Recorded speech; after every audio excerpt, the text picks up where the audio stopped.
Imagine going to the grocery store or the diner and running into the person accused of killing or raping your son or daughter. Inconceivable? Oh no, it's happening right now in Decatur County. Wesley Conway loved hunting and fishing. He was an amateur mixed martial artist and an expert artifact collector. He was a laid-back country boy, fun-loving, and loved everybody. He was friends with everybody. He did not judge people.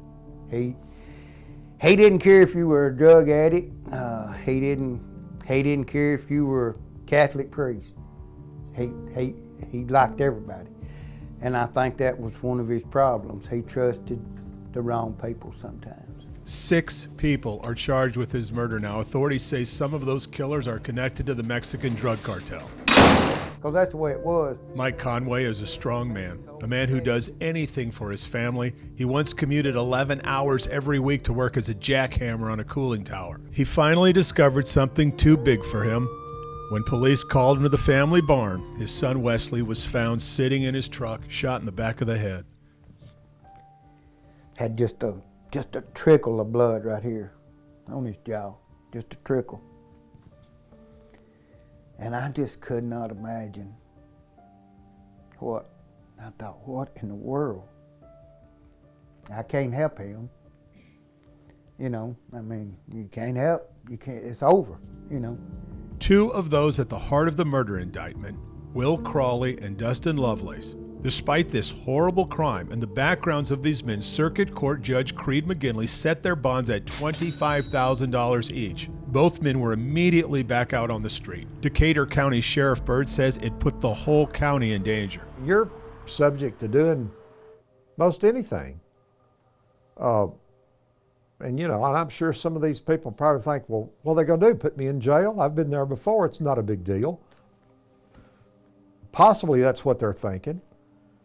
But yeah, it's a hazard having people out on low bonds like that. But this is no isolated case in Decatur County and not an isolated case for Judge Creed McGinley. Kevin Medlin is charged with murdering an unarmed firewood salesman because he was too loud at Beach Bend Park. Bond $25,000. William Godwin is charged with 7 counts of child rape. Bond $10,000.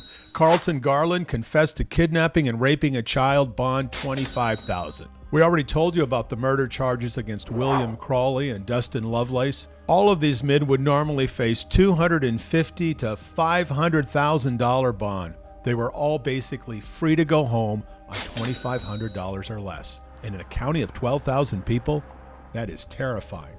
District Attorney General Matt Stowe. And can you imagine sitting in the diner and seeing across the way the man who is presently charged and about to go to trial for killing your loved one? Can you imagine what that would feel like? I try very hard to put myself in the situation and imagine it, and it's horrifying.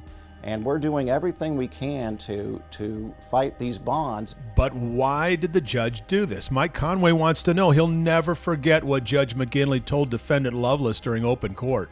He tells Lovelace how sorry he is this has happened to him and how he does not want to violate any of his rights. He's not going to let him violate any of his rights. That he wants him to be able to see his kids at the holidays, you know, for Thanksgiving and for Christmas. Judge McGinley has retired and has been replaced with Circuit Court Judge Brent Bradbury, but all of those bonds still stand.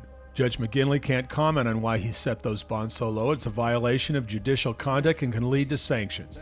McGinley still hopes to serve as a senior judge in that 5-county district.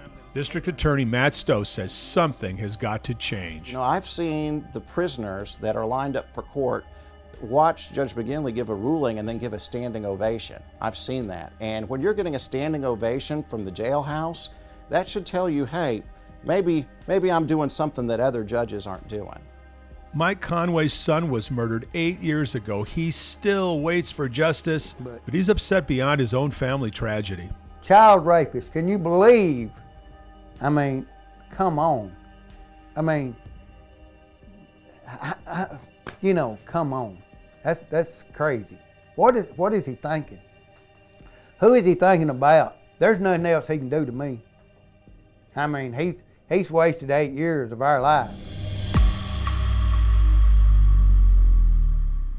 And it's not like the new judge can come in and just undo these low bonds. It's way more complicated. Fortunately, most of these suspects have reoffended or violated their probation, so most of them are back in jail. But that was the whole point in the first place. Don't let them out because they'll probably do something again. I'm Dennis Ferrier, Fox 17 News, your Code Red station.